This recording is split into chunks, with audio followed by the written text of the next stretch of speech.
듣지 아니한 것이라. 그 칭찬이 사람에게서가 아니요 다만 하나님에게서니라. 아멘. 예. 지금 그 크리스토퍼 놀란 감독의 오디세이라는 영화가 되게 흥행을 하고 있습니다. 이 영화 때문에 그 호메로스의 오디세우스라는 그 책도 지금 베스트셀러에 지금 올라와 있습니다. 이 호메로스의 오디세우스와 함께 짝을 이루는 책이 있는데 일리아스입니다. 이 일리아스는 이제 트로이 전쟁을 다루고 있고, 이 오디세우스는 트로이 전쟁 이후에 오디세우스가 이제 고향으로 돌아오는 과정에서 겪었던 내용을 다룹니다. 오늘은 좀 일리아스 이야기를 좀 하려고 하는데요. 일리아스는 트로이 전쟁을 다룹니다. 이 그리스 연합군과 트로이아 연합군의 이제 전쟁을 다루는데요. 이 그리스 연합군의 총사령관 이 아가멤논이 이 그리스 연합군의 최고의 장수인 이 아킬레스의 어떻게 보면 여인을 뺐습니다. 그래서 아킬레스가 이제 화가 나가지고 이제 전쟁에 참여를 안 해버립니다. 이 그리스 연합군이 이제 전쟁에서 밀리게 되는데, 이 아킬레스의 이제 친구였던 이제 파트로클로스가 이 전투에 이제 참여했다가 트로이아 장군 헥토르한테 죽음을 당합니다. 이 아킬레스가 자기가 사랑하는 그 친구의 죽음 소식을 듣고 슬퍼하고 또 고통스러워하면서 이 죄책감을 느낍니다. 그래서 이제 친구의 복수를 위해서 이제 전쟁에 참여하게 됩니다. 전쟁에 나가서 아킬레스가 이제 헥토르를 죽이고, 그 복수 때문에 헥토르를 마차에 매달아서 끌고 다니거든요. 이것을 이제 바라본 그 헥토르의 아버지 트로이아 왕인 프리아모스가 이제 그리스 연합군의 기지로 찾아와가지고 아킬레스의 앞에 무릎을 꿇고 아킬레스의 손에 입을 맞추면서 자기 사랑하는 아들을 돌려달라고, 그래서 자기 아들을 장례를 치를 수 있도록 이제 간청을 합니다. 그 장면을 한번 제가 읽어드리겠습니다. 아킬레우스여, 신을 두려워하고 그대 아버지를 생각해 나를 동정하시오. 나는 그분보다 동정받아 마땅하오. 나는 세상 어떤 사람도 참아 못할 짓을 하고 있지 않소.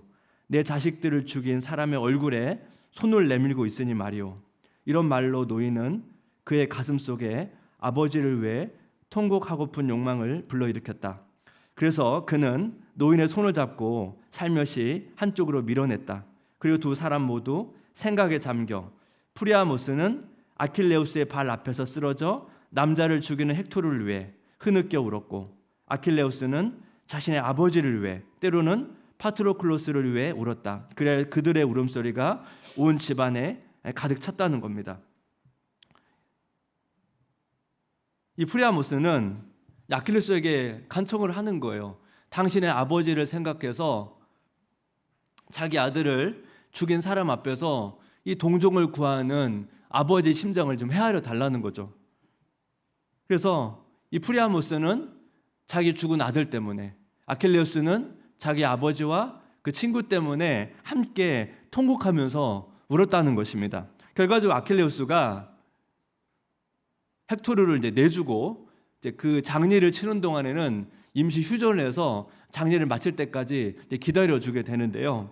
여러분, 일리아스라고 이 내용은 트로이 전쟁을 배경으로 해서 사랑하는 사람의 주운한 슬픔과 고통, 또 이를 위해서, 정의를 위해서 또 복수하고, 또 결과적으로 은혜라고 하는 이런 내용들을 사실 다루고 있거든요. 어떻게 보면 인생을 묘사한 내용인데요. 여러분, 우리 인생을 전쟁에 비유하기도 하지 않습니까? 우리 인생도 치열한 싸움터와 같습니다. 그 속에서 때로는 피를 흘리고 고통스러워하고 슬퍼한 일들이 있는데요. 여러분, 이 소설에 담겨진 것처럼 여러분 이 상황 속에서, 여러분 이 삭막한 인생 속에서, 전쟁터가 인생 속에서 여러분 은혜가 없다면 여러분 얼마나 힘들겠습니까? 이 일리아스에서 이 프리아모스랑 아킬레우스의 이 대화가 가장 어떻게 보면 감동적인 부분이면서 어떻게 보면 가장 핵심적인 부분이 아닐까 그런 생각을 합니다. 그래서 오늘 저는 로마서 본문을 가지고 이 심판과 은혜에 대한 이 관계를 좀 나누려고 하는데요. 지금 사도 바울이 이제 로마서 본문을 지금 이야기하고 있는데, 사도 바울이 본문을 시작하면서 왜 우리가 복음이 필요한지, 왜 구원이 필요한지를 설명을 지금 하고 있습니다. 지난주에 이 자기의 의로 다른 사람을 판단하는 사람에 대해서 사실 너도 같은 일을 행한다고 주장하면서 네가 더 낫다고 생각하지만 똑같다는 거죠. 그래서 바울은 이방인이나 유대인이나 모든 인간은 이 죄 앞에서 자유롭지 못한 거죠. 그래서 결과적으로 모두 하나님의 심판을 받는다, 지금 이런 이야기를 하고 있는 거거든요. 그렇다면 우리가 이 하나님의 심판을 피할 수 없다면 우리가 하나님 앞에서, 이 하나님의 심판 앞에서 우리가 무엇을 점검하고 돌아봐야 되는가? 오늘 본문을 가지고 세 가지로 좀 정리하기를 원합니다. 하나님의 심판 앞에서 점검해야 될 것, 첫 번째는 뭡니까? 외적인 기준이 아닌 마음에 새겨진 양심을 돌아보라는 거예요. 바울이 이제 그 당시 유행했던 수사법을 가지고 이제 이 편지를 쓰고 있는데요. 이런 겁니다. 나의 어떤 주장에 대해서 상대방이 반론을 제기할 수 있잖아요. 그러니까 바울이 예상되는 반론을 설득하는 그런 방식으로 이 편지를 쓰고 있거든요. 그래서 바울이 지금 모든 사람이 다 심판을 받는다고 주장을 하다 보니까 이방인이 이런 반론을 제기할 수 있다는 거예요. 유대인은 하나님과 언약을 맺었고 그 언약 관계 속에서 율법을 받았으니까 이 율법을 가지고 심판을 받는 것은 마땅하지만 우리 이방인은 하나님과 언약을 맺은 적도 없고 율법을 받지 않았기 때문에 이 율법을 가지고 우리를 심판하는 것은 합당하지 않다는 겁니다. 그러니까 바울이 이방인을 향해서 어떤 반론을 제기하냐면 로마서 2장 14, 15절입니다. 율법 없는 이방인이 본성으로 율법의 일을 행할 때에는 이 사람은 율법이 없어도 자기가 자기의 율법이 되나니 이런 이들은 그 양심이 증거가 되어 그 생각들이 서로 혹은 고발하며 혹은 변명하여 그 마음에 새긴 율법의 행위를 나타내느니라. 하나님을 모르는 사람들도 율법을 받았다는 거예요. 어떤 율법이냐면 이 성경에 기록된 율법이 아니고 마음에 새겨진 율법이라는 거예요. 그럼 이 마음에 새겨진 율법은 뭐냐면 인간은 비록 죄를 범해서 오염이 되었지만 하나님이 인간을 창조할 때 이 하나님의 형상을 따라 지음받았기 때문에 하나님이 모든 인간 마음 가운데 새겨진 율법이 있다는 거예요. 이 마음에 새겨진 율법, 이 마음에 새겨진 율법으로 심판을 받는다는 거예요. 그래서 그 15절 보니까 양심이 증거가 돼요. 무슨 얘기입니까? 마음에 새겨진 율법을 뭘 가지고 우리가 판단한다고요? 양심을 통해서 우리가 그것을 자각한다는 겁니다. 그래서 우리도, 하나님 믿는 우리도 이 마음에 새겨진 율법이 작동이 되거든요. 예를 들면 우리가 어떤 말과 생각과 행동이 일치하지 않을 때 그걸 자각합니다. 또 때로는 어떤 도덕이나 법의 기준에서 벗어나게 될 때 우리는 그것을 자각하죠. 왜 자각합니까? 양심이 있기 때문에. 양심이 있기 때문에 우리가 이거 자각하는 거거든요. 예를 하나 들면 우리가 여러분 TV 예능 프로를 보게 되면 그 출연하는 사람을 따라다니면서 촬영하는 VJ가 있습니다. 이 VJ가 1대1로 따라 붙으면서 그 촬영하는 동안 출연자의 말과 행동을 촬영을 하죠. 이것을 우리 신앙에 접목해 본다면 우리 일상 생활 가운데 우리를 촬영하는 하나님의 카메라가 있다는 거예요. 상징적인 의미예요. 그래서 그 카메라가 우리가 어느 시간에 있든지 어느 장소에 있든지 우리의 말과 행동을 촬영한다는 거예요. 드러나는 모습만 촬영하는 게 아니에요. 우리가 무슨 생각을 하는지 우리 마음에도 그 카메라가 있습니다. 그래서 우리가 사람을 속일 수 있어도 하나님을 속일 수가 없는 것이에요. 로마서 2장 16절 곧 나의 복음에 이른 바와 같이 하나님이 예수 그리스도로 말미암아 사람들의 은밀한 것을 심판하신 그날이라. 하나님은 우리의 모든 것을 다 알고 있기 때문에 우리들의 은밀한 것까지도 다 보고 판단하시고 심판하신다는 것입니다. 그래서 우리가 하나님 앞에서 핑계할 수 없는 거예요. 때로는 우리가 이 양심이 뭐랄까요, 둔감해지면 사실 내가 무슨 잘못을 했는지 나도 자각하지 못할 때가 있거든요. 내가 자각하지 못한다 할지라도 하나님은 그거 다 알고 계시기 때문에 한패 갔을 때 저는 모른다고 핑계할 수가 없다는 거예요. 그래서 우리가 이제 우리 마음에 새겨진 이 율법, 이 양심을 살펴야 된다는 것입니다. 이걸 우리가 다른 말로 말한다면 코람데요, 코람데요. 하나님의 시선 앞에서 사는 삶. 이게 뭡니까? 우리가 끊임없이 하나님의 시선이 우리를 바라보고 있다는 걸 생각하고 살라는 것이죠. 이것이 우리가 우리 삶을 점검해야 될 한 부분이라는 것입니다. 하나님의 심판 앞에서 점검해야 될 것 두 번째는 뭐냐면 머리의 지식이 아닌 삶의 순종을 돌아보는 겁니다. 그러면 율법을 받은 유대인들은 하나님 앞에서 자기 일을 어떻게 인식하고 있는가? 로마서 2장 10절부터 20절입니다. 유대인이라 불리는 내가 율법을 의지하며 하나님을 자랑하며 율법의 교훈을 받아 하나님의 뜻을 알고 지켜 선한 것을 분간하며 맹인의 길을 인도하는 자요 어두움에 있는 자의 빛이요 율법에 있는 지식과 진리의 모본을 가진 자로서 어리석은 자의 교사요 어린아이의 선생이라고 스스로 믿으니. 유대인은 하나님의 선택받은 민족이고 율법을 받았다고 스스로 뭐예요? 자랑스럽게 여긴다는 거예요. 그리고 율법의 그 내용을 이해하고 그래서 그것을 가지고 다른 사람을 가르치기까지 합니다. 근데 바울은 율법을 받은 유대인을 향해서 뭐라고 말합니까? 이방인이 하나님 앞에 심판받는 것처럼 유대인도 심판을 받는데 뭘 가지고 심판을 받냐면 너희가 율법의 내용을 이해하고 율법을 가르치지만 율법을 행하는 게 중요하다는 거예요. 로마서 2장 13절 한번 같이 읽어볼까요? 시작. 하나님 앞에서는 율법을 듣는 자가 의인이 아니요 오직 율법을 행하는 자야 의롭다 하심을 얻으리니. 율법을 얼마나 알고 있냐가 중요한 게 아니고 안 것을 순종하고 실천하는 게 중요하다는 것입니다. 하나님은 유대인이 얼마나 율법을 실천했는지를 가지고 판단하신다는 거예요. 그러면 유대인은 이 율법의 순종 앞에 어떤 판단을 받을까요? 어떤 평가를 받을까요? 로마서 2장 23절부터 25절입니다. 율법을 자랑한 내가 율법을 범함으로 하나님을 욕되게 하느냐? 기록된 바와 같이 하나님의 이름이 너희 때문에 이방인 중에서 모독을 받는도다. 내가 율법을 행하면 할례가 유익하나 만일 율법을 범하면 내 할례는 무할례가 되느니라. 결과적으로 뭐라고 말하죠? 바울은 유대인은 율법을 행하지 못한다는 거예요. 그래서 하나님이 욕을 먹고 이방인 중에서 하나님의 이름이 모독을 받는다는 거죠. 유대인은 율법을 순종하는데 실패를 했다는 것입니다. 그렇다면 이 유대인을 향한 말씀은 우리에게도 적용이 됩니다. 왜냐하면 우리도 성경, 이 율법을 받았잖아요. 그래서 우리는 율법의 내용도 알고 있고 율법의 의미를 알고 있습니다. 이방인은 마음에 새겨진 율법을 심판을 받는 거고 유대인이나 그리스도인들은 이 성경에 기록된 이 말씀으로 여러분 심판을 받는 것인데, 율법을 행하는 사람, 어떻게 보면 말씀에 순종하는 사람은 여러 가지의 반응들이 있습니다. 먼저 이걸 한번 생각해 보면 좋을 것 같은데, 첫 번째는 뭐냐면 유대인과 같은 태도예요.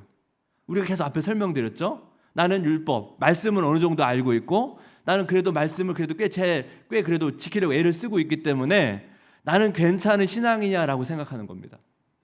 두 번째는 뭐냐면 세속주의자 같은 태도인데, 나는 예수님을 믿었으니까 심판은 받지 않을 거야 그러면서 자기 마음대로 사는 거예요. 이거를 교리적으로 설명한다면 칭의, 하나님 안에서 의인이라고 믿지만 성화, 삶에서의 어떤 변화는 없는 거예요. 그런데 여러분, 성화, 삶의 변화가 없으면 이 칭의는 진짜가 아닐 수 있거든요. 왜냐하면 칭의를 믿는 사람은 자기 마음대로 살지 않습니다. 칭의를 믿는 사람은 반드시 뭐예요? 성화의 열매, 성화의 은혜를 경험할 수밖에 없거든요. 세 번째는 뭐냐면 절망하는 자의 태도입니다. 나는 하나님을 믿지만 내가 아무리 애를 써도 이 하나님의 기준에 도달하지 못하기 때문에 구원받지 못할 거야, 이렇게 생각하는 거예요. 이게 뭐죠? 성화의 열매가 잘 보이지 않다 보니까 이 칭의가 흔들리는 거예요. 이 칭의가 흔들리니까 구원의 확신이 흔들리는 것입니다. 그래서 나는 이 하나님 앞에서 의롭다고 인정받지 못할 거야 해서 절망하는 것입니다. 근데 여러분, 이 제가 제시한 이 세 가지는 하나님이 원하시는 태도가 아니거든요. 그럼 여기서 질문이 생겨요. 어떤 질문이냐면, 우리도 하나님 앞에서 어떻게 말씀에 순종했는지를 가지고 우리가 심판을 받는다면 행위로 구원받는 게 아니냐, 우리는 하나님의 은혜로 구원받는다고 내가 알고 있는데 이거는 그러면 이게 충돌되는 게 아닌가, 그렇게 여러분 생각이 될 수 있단 말이에요. 그러면 우리가 이제 마지막으로 점검해야 될 것이 있다는 것이죠. 하나님의 심판 앞에 점검해야 될 것 세 번째는 뭐냐면 성령님의 은혜를 돌아보는 것입니다. 그리스도인도 유대인처럼 어떻게 말씀에 순종했는지를 가지고 심판을 받는데, 유대인과 우리는 차이점이 있습니다. 그것이 중요하죠. 로마서 2장 29절입니다. 한번 같이 읽어볼까요? 시작.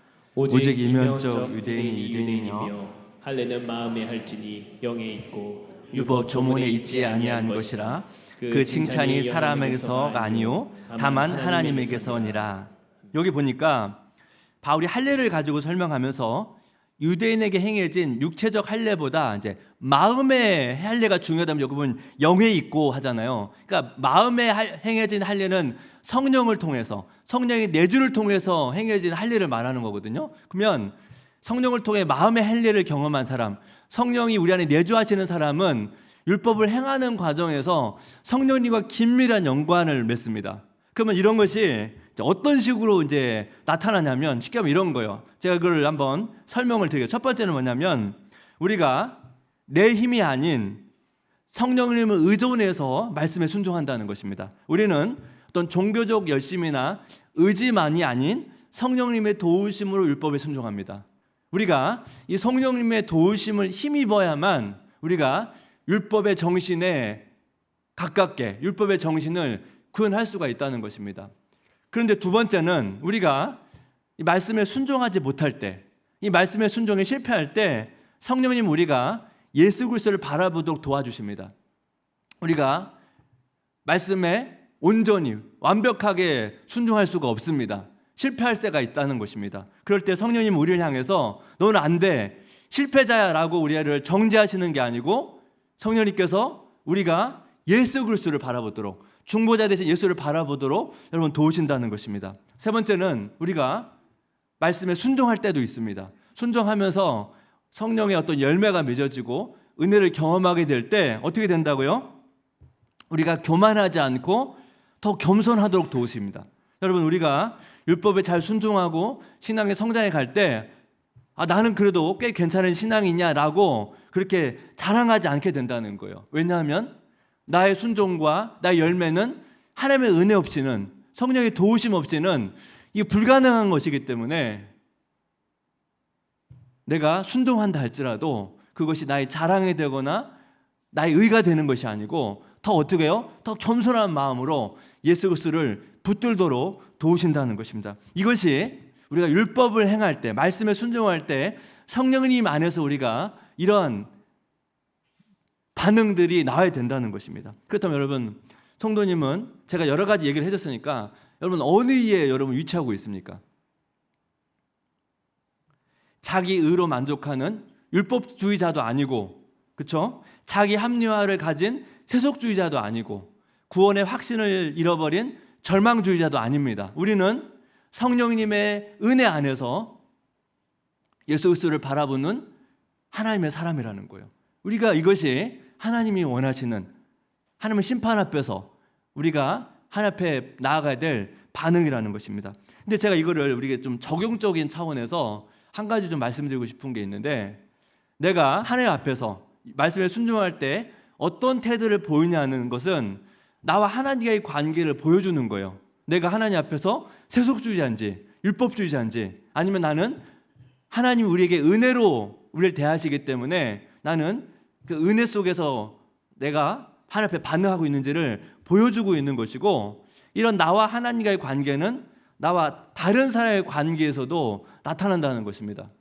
저는 이거를 깊이 고민했던 적이 있거든요. 왜냐하면 저희 아버지는 그 신앙을 나중에 이제 인생의 거의 후반전에 믿게 되셨습니다. 그러니까 대부분 저의 시간들은 저는 아버지가 신앙이 없을 때 모습을 봤거든요. 그때 제가 이제 양육을 받았습니다. 아버지는 이제 교사셨는데 집에서도 교사셨어요. 그래서 아버지가 원하는 어떤 그 기준들에 들어와 있으면 혼나지 않고 그 기준을 벗어나면 혼났거든요. 제가 신앙을 이제 갖게 돼서 돌아보니까 아버지 신앙이 없으셨으니까 당연히 아버지도 자녀를 잘 양육하고 싶었을 거 아니겠습니까? 그래서 아버지는 우리 자녀를 올바르게 양육하기 위해서 최선을 다하셨어요. 그게 아버지 최선이었어요. 하지만 제가 볼 때 아버지는 아버지보다는 거의 교사, 도덕 교사와 같은 모습이 훨씬 더 강했거든요. 제가 이제 하나님을 믿다 보니까 당연히 고민이 되지 않겠습니까? 저도 가족이나 누구 지체를 대할 때 아버지의 그런 영향을 받다 보니까 자꾸 도덕적인 기준이나 또 신앙이 가짐부터는, 성향이 생긴 이후부터는 성경이 말하고 있는 어떤 율법적인 기준을 가지고 자꾸 다른 사람을 판단하고 또 그렇게 대하는 저의 모습을 보게 되는 거죠. 그러니까 저는 이런 한계들 그걸 좀 뛰어넘고 싶은 거죠. 하나님이 저를 은혜로 대하셨기 때문에 가족이나 지체를 저도 은혜로 대하고 싶은 건데, 실제적으로는 뭐예요? 하나님은 은혜로 하나님은 은혜 하나님으로 생각하지만 다른 사람의 관계 속에서는 굉장히 제가 도덕적이고 율법적인 모습으로 대하고 있다는 거예요. 모순이 있다는 것입니다. 그래서 우리가 하나님은 은혜 하나님을 고백을 하지만 우리가 뭐 가족이나 지체를 대할 때 어떤 기준이나 원칙도 없는 세상적인 모습으로, 때로는 도덕적인 모습으로, 때로는 성경의 기준이 들어선 이후부터는 굉장히 율법적인 모습으로 여러분 대할 수 있다는 것입니다. 한번 돌아보십시오. 나는 가족이나 지체를 어떻게 대하고 있는가? 어떤가 기준과 원칙이 없는 그런 모습으로 대하고 있는가? 상황에 따라 굉장히 그런 모습으로 대하고 있는가? 아니면 딱딱한 도덕 교사와 같은 율법주의적 모습으로 대하고 있는가? 아니면 기준이나 원칙은 있지만 은혜를 대하고 있는가? 그리고 상대방이 나를 바라봤을 때 어떻게 이해하고 있는가? 나는 은혜로 대하고 있는데 상대방은 나를 되게 율법적으로 나를 대한다고 느낄 수 있잖아요. 그럼 한번 그걸 생각해 보시라는 거죠. 그게 제가 저를 돌아보면서 제 깊이 반성했던 부분이거든요. 우리가 하나님의 관계 안에서 우리가 하나님 앞에 순종할 때도 성령의 도우심이 필요하지만, 여러분 다른 사람의 관계에서도 성령의 도우심이 필요하면 똑같은 원리잖아요. 우리가 사람 앞에 관계를 맺을 때도 성령님의 도우심이 있어야만 되는 거죠. 가정이나 교회 공동체나 이 성령의 도우심이 없으면 굉장히 세상적인 기준이 있는 세속적인 모임이 되거나, 아니면 어떻게 해요? 되게 율법적인 모임, 그런 관계로 되거든요. 그러면 안 되잖아요. 여러분, 성령님이 함께 하시는 공동체는 은혜의 공동체거든요. 더 원칙도 기준이 없는 게 아니고 분명한 원칙과 기준이 있지만 그 안에서 은혜가 작동되는 공동체, 그것이 하나님이 원하신다는 것입니다. 말씀을 마무리하면서 오늘 무슨 내용을 했죠? 우리가 믿는 우리도 하면 심판을 받는다는 거예요. 우리 행함에 대해서.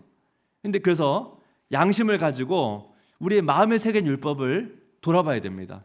또한 말씀을 아는 것으로 만족하는 게 아니고 성령님의 도우심으로 말씀에 순종함으로 나아가야 됩니다.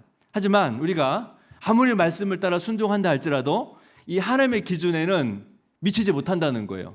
미치지 못합니다. 그래서 어떻게 해요? 그때마다 어떻게 해야 됩니까?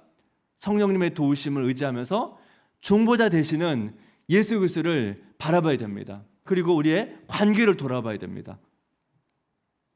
우리가 어떤 모습으로 다른 사람을 대하는가? 기준과 원칙이 없는 그냥 세속적인 모습인지, 아니면 그냥 딱딱한 율법적인 모습인지, 때로는 기준과 원칙은 있지만 성령님께 붙들린 은혜의 모습으로 내가 비춰지고 있는지를 돌아봐야 된다는 것입니다. 그래서 여러분, 이 말씀을 마음에 새기십시오. 에스겔서 36장 26절 17절입니다. 한번 같이 읽어볼까요? 시작.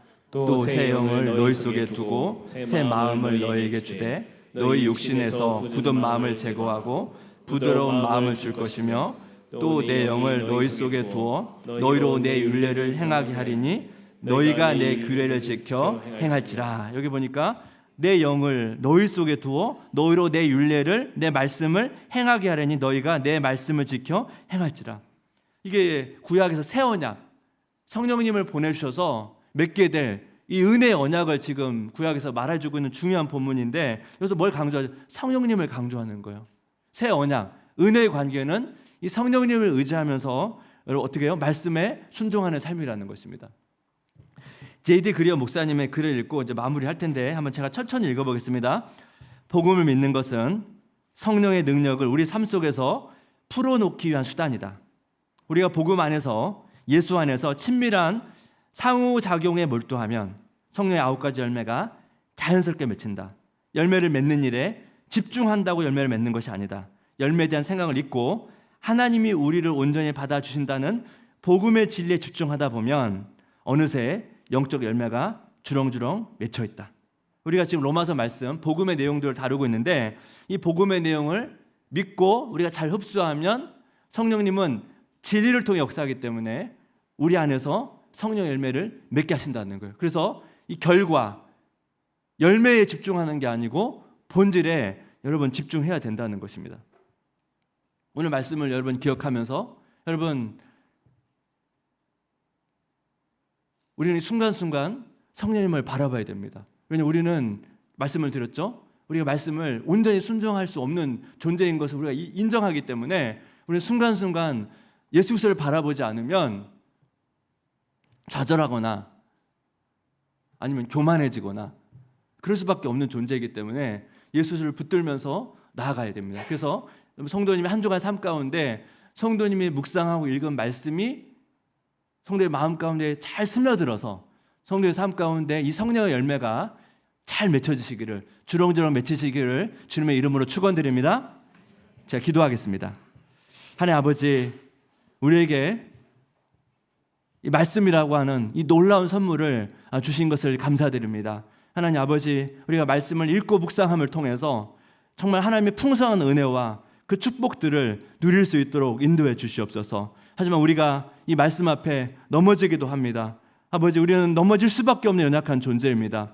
우리가 말씀 앞에 무너질 때마다 우리가 절망하지도 않고 또 그것을 가볍게 여기지도 않고 성령님을 의지하면서 예수를 바라볼 수 있도록 인도해 주시옵소서. 점점 말씀의 은혜가, 이 복음의 은혜가 우리의 마음 깊은 곳에 새겨지고 스며들어서 우리의 삶 가운데 그 성령님의 은혜와 성령님의 풍성하신 그 열매들이 잘 맺혀갈 수 있도록 인도해 주시옵소서. 하나님, 우리가 하나님의 말씀 앞에 반응할 때 우리의 관계를 돌아봅니다. 하나님, 우리가 가족과 지체를 대할 때 정말 기준과 원칙이 없는 그냥 감정적인 또 세속적인 모습이 아니고 그냥 딱딱한 율법주의자의 모습도 아니고 기준과 원칙은 있지만 정말 은혜로운 모습으로 우리가 대할 수 있도록, 그래서 우리의 관계를 통해서 관계를 맺는 사람들에게 은혜가 무엇인지를 우리를 통해서 보여줄 수 있도록 인도해 주시옵소서. 우리의 중보자 되신 예수 그리스도 이름으로 기도드립니다. 아멘.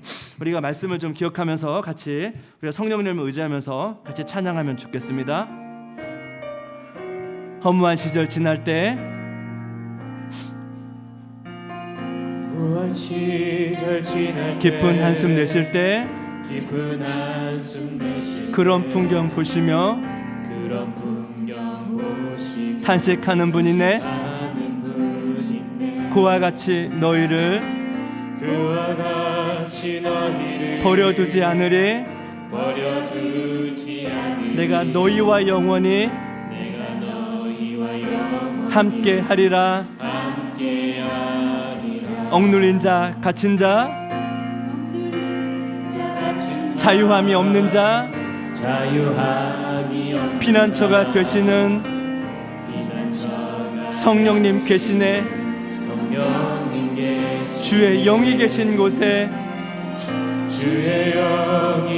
참 자유가 있다네. 진리의 영이신 성령이 오셨네.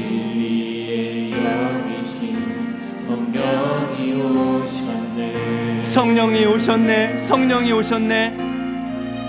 성령이 오셨네. 성령이 오셨네. 내 주에 보내신 내 주에 보내신 성령이 오셨네. 성령이 오셨네. 우리 인생 가운데 신이 찾아오셔서 그 나라 꿈꾸게 하시네. 우리 다시 한번 고백할까요? 허무한 시절 지날 때, 깊은 한숨 내쉴 때, 그런 풍경 보시며 탄식하는 분 있네. 그와 같이 너희를 버려두지 않으리. 내가 너희와 영원히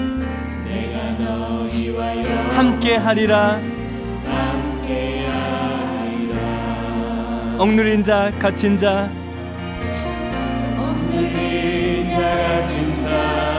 자유함이 없는 자, 피난처가 되시는 성령님 계시네. 주의 영이 계신 곳에 참 자유가 있다네. 진리의 영이신 성령이 오셨네. 성령이 오셨네. 성령이 오셨네. 성령이 오셨네. 성령이 오셨네. 성령이 오셨네. 내 주에 보내신 내 주에 보내신 성령이 오셨네. 성령이 오셨네. 우리의 인생 가운데 우리 인생 가운데 친히 찾아오셔서 친히 찾아오셔서 그 나라 꿈꾸게 하시네. 그 나라 꿈꾸게 하시네. 우리 다시 한번 성령이 오셨네. 성령이 오셨네. 성령이 오셨네.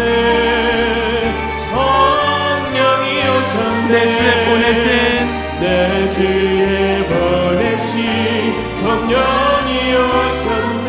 우리 인생 가운데 우리 인생 가운데 친히 찾아오셔서 친히 찾아오셔서 그 나라 꿈꾸게 하시네. 그 나라 꿈꾸게 하시네. 모든 것이 은혜, 모든 것이 은혜,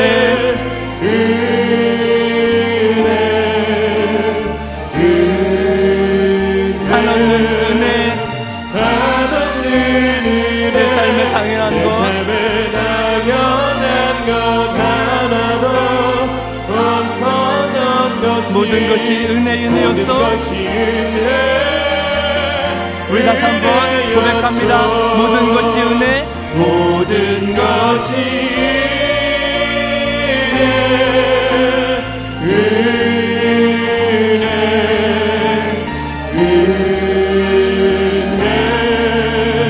하나님 은혜. 내 삶에 당연한 것 하나도 없었던 것이 모든 것이 은혜였소. 이 시간 우리 말씀을 기억하면서 우리 같이 돌아보며 기도하면 좋겠습니다. 우리는 하나님의 심판 앞에서 우리의 행함에 대한 평가를 받습니다. 우리의 양심으로도 이 말씀을 따른 순종의 행위를 돌아보더라도 우리는 이 하나님의 기준에 도달할 수가 없는 존재입니다. 우리 하나님의 기준에 미칠 수가 없습니다. 우리 그것을 인정하고 그래서 예수를 바라보는 것입니다. 그것이 은혜 아닙니까? 예수를 바라볼 때 소망이 있습니다. 내가 말씀의 기준에 도달하지 못할 때, 그 기준에 도달하지 못할 때마다 예수를 바라보면서 우리는 소망을 발견하는 것입니다. 그것이 은혜 아니겠습니까? 이 시간 우리 삶을 좀 돌아보면서 겉으로 보여지는 모습보다 우리 마음에 있는 양심, 우리 마음 가운데 순전한 마음을 가지고 우리의 마음을 살필 수 있도록 기도하면 좋겠어요. 두 번째, 기도할 때 말씀이 기준이 없는 방종의 삶도 아니고 율법주의적인 모습도 아니고 성령님의 도우심을 의지하며 더 말씀에 더 잘 순종할 수 있는 그 은혜를 우리가 누려갈 수 있도록 우리 같이 한번 기도하면 좋겠습니다. 그래서 우리 가운데 그 성령의 열매가 더 잘 맺히는 우리 삶이 되도록 우리 같이 한번 기도하면 좋겠어요. 세 번째, 기도할 때 우리 관계를 돌아보며 가족과 또 일터와 교회 안에서 우리가 지체를 대할 때 우리가 어떠한 모습으로 나아가는가, 나는 어떻게 다른 지체를 대하고 있는가, 이 시간 같이 기도할 때 기준과 원칙은 있지만 나의 삶이 정말 은혜로 대하고 그래서 나의 관계를 통해서 나의 은혜로 하나님이 주신 은혜의 통로가 되어서 그 영혼을 살릴 수 있는 그런 통로가 되게 해달라고 우리 간절한 마음을 가지고 이 세 가지 기도 점을 가지고 함께 같이 기도하기를 원합니다. 같이 기도하겠습니다. 하나님 아버지,